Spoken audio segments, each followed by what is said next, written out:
What's up, everybody? Happy Tuesday. Hope all you're having a great day so far.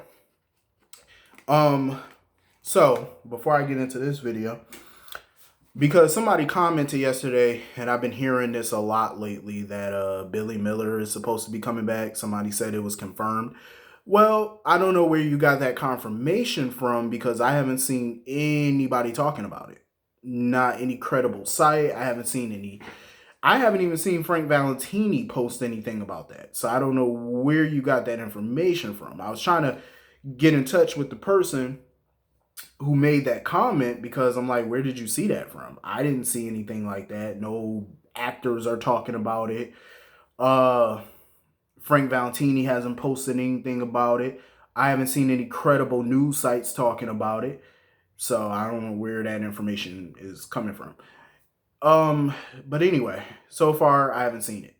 Um, but anyway, getting into this episode, I knew Finn was going to be smart enough not to believe this nonsense that Chase was trying to peddle. He was basically trying to, give Finn that whole BS about him and Willow breaking up because he cheated. Finn wasn't buying it. Finn wasn't buying it for 2 seconds, and Chase was mad as hell because he couldn't get Finn to believe it. I'm like, of course Finn is not going to believe it. Finn knows Chase.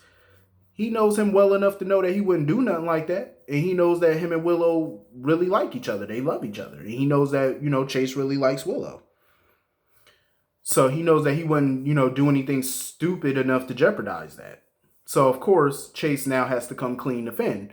But he wants Finn to promise that he won't say anything. So he basically tells Finn that he wanted Willow to think that he cheated so they could break up and she would marry Michael. Finn was looking like, what the hell are you up to and what are you talking about? Finn had the biggest confused look on his face. I would have been confused too if I didn't know what was going on. I would have been like, what the hell are you, like, what are you trying to pull? Finn was not buying none of that bull. And I don't blame Finn. Come on now, you smart enough to know this. I just feel like this whole plan is just stupid. It's just dumb to me. It's like, this is not the way to win a custody case. Like, I'm sorry, but it's just dumb. Like, who's gonna believe this nonsense? Like, if Finn ain't buying it, there's no. I just don't see how the hell Michael and Willow are buying this. If Finn of all people ain't buying it, why are Willow and Michael buying it? Why is Nina buying it? Like, why is anybody buying this horse manure? Because that's all this is a bunch of manure. Like, I don't even want to talk about this no more. Anyway, moving on from that. Alexis and Valentin. I like their scenes together. I really do. I like their scenes together. And I was going to say it before Alexis actually said it, but I do feel like their relationship is so different now that they're not actually related. Because even Alexis mentioned it. She was like, when she thought that was her brother, she couldn't stand him. But now that they're not related, she kind of like him a little bit. Because he's showing her his human side. Like, I feel like when he's talking with Alexis, he's more honest when he's talking to her. Like, he feels more open to talking to her. You know what I mean? More comfortable. And hopefully, one day Alexis might feel comfortable enough to confide in him. I mean, he has confided in her numerous times. So it's only right that she divulged something of herself to him, even though she probably don't feel comfortable enough to tell him her business, which I totally understand. But I do like the little chats that they be having and stuff like that. I mean, I understand why Valentin doesn't want to be around Charlotte right now. Like, he's willing to give up full custody of her. I get it, because he just wants her to know right from wrong, and he feels like he can't teach her that without being a hypocrite.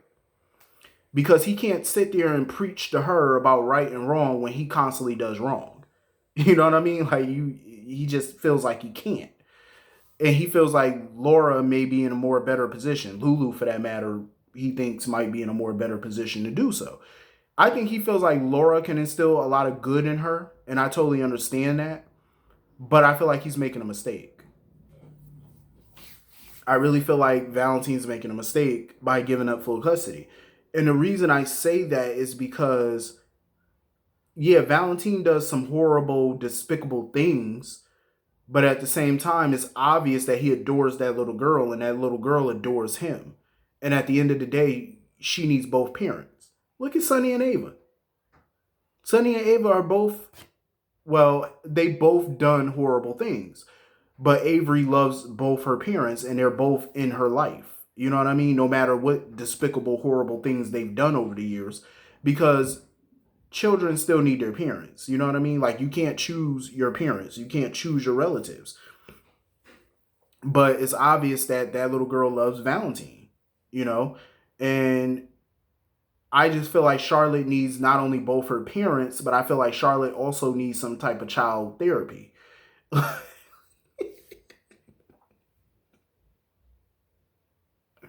She does. I'm just saying. Like, I just have to be totally honest. Like, I just feel like she needs some type of art therapy. She needs some therapy. Like, bad. Like, seriously. She just needs it. The way she ran into Nina's office and basically told Jax to leave Nina alone and Nina needs to come back and, be with her and Valentine now. And that little girl needs a lot of help. Like, she just needs help because I just feel like no matter what Laura or anybody try to explain to her, she's still not going to get it. I think she just needs somebody who's not related to her to sit her down and talk to her. And I'm glad that Jax actually kind of did that today. You know what I mean? Like, when Jax and Charlotte were talking, he basically told her, like, dads are forever. Like, your dad is going to be in your life forever. He's not leaving you. He even talked about his own experiences with Jocelyn, about how, he doesn't get to spend as much time with her. I thought it was a nice scene. I thought it was a really good scene. I'm glad Jax, sat down and talked to her. But I think she needs professional help. Honestly, I think she does. I think that little girl has been through a lot. I think she's seen a lot for her age, and I think that she just needs a professional to talk to.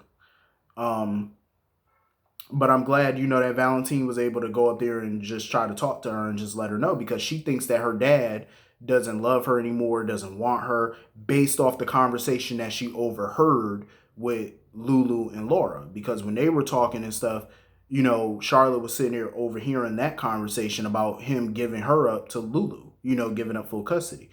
And also I totally understand why Lulu is skeptical of Valentine, because she doesn't trust him. He can say, "Oh, I'm giving you full custody," but then try to turn around and make another play or do something, manipulate the situation or whatever. I totally get it. But if you think about it, if Valentine really wanted full custody, he could have got it already. You have to remember, he recorded that physical altercation that she had with Brooklyn. He could have used that in his custody case if he wanted to. And knowing him, he probably still has that video. He probably does. I wouldn't put it past them to still have it and use it at a later date. So I could totally understand why Lulu would be suspicious. But that's why I said yesterday, I mean, if he's giving you full custody and all you have to do is sign the paperwork, like Diane was basically telling her, sign the paperwork before he changes his mind or he does something. That way you have it on paper, y'all both signed it, it's legally binding. I'm just saying, like, do it now. Like, stop sitting there fretting and worrying about, oh, he's trying to play a game. Sign the paperwork. Get this done. You know what I'm saying? So that way it's in the court system. Both signatures are on it. That way, it's airtight. I understand her questioning it, but don't question it too much. You can't, stare a gift horse in the mouth. Take the W. So anyway, Jax was still offering to help Nina find her kid or whatever, because she was telling him about Sasha and Willow and, Chase and all that mess. So Jax was still offering to help her find her daughter. But, Nina feels like she needs to do this on her own if she wants to do it. Like, she doesn't need the help. You know what I mean? She feels like Jax does a lot to try and sweep her off her feet, but she feels like she should only accept certain gestures from him on occasion. I could feel that. I can understand that. When Jax went down to the Metro Court, he actually bumped into Alexis.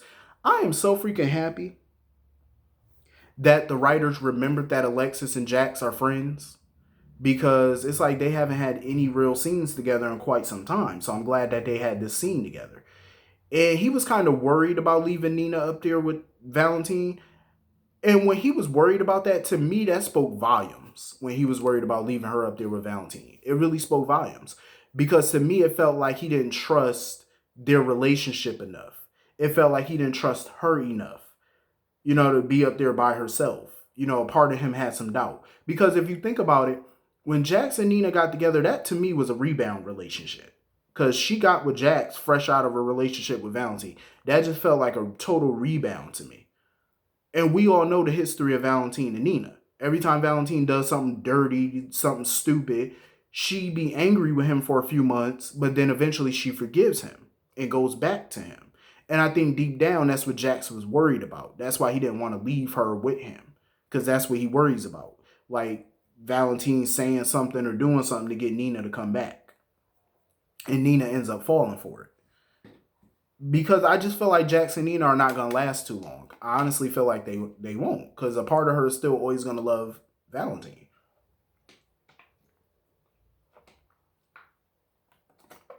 That's honestly just the way I see it with her, because history often repeats itself. And she's gone back to Valentin more than once. So I just wouldn't be shocked by that. But it is good, though, to see Jax and, Alexis share a scene together. And Alexis basically told him, she feels like Valentin's just trying to do right by his daughter for once. He's just trying to do something that he thinks is right. So anyway, moving on from that, back to the Brando situation. All of this is a mess. Molly is basically at a point where she wants to tell TJ the truth. She tried to tell him apparently at the hospital, but he cut her off.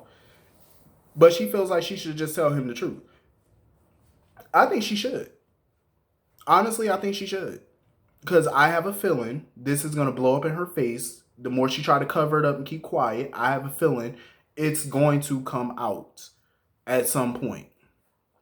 It's going to come out. So it's better, it's best for you just to tell the truth. Sam and Christina was a little shocked by it. Christina wasn't mad about it. Christina was like, she was all for Molly doing her thing. She just felt like Molly picked the wrong guy to do it with. Like, Christina's in total support of Molly having sex with somebody else. Because she keep telling Molly, for all you know, TJ could have been out there having sex with somebody else.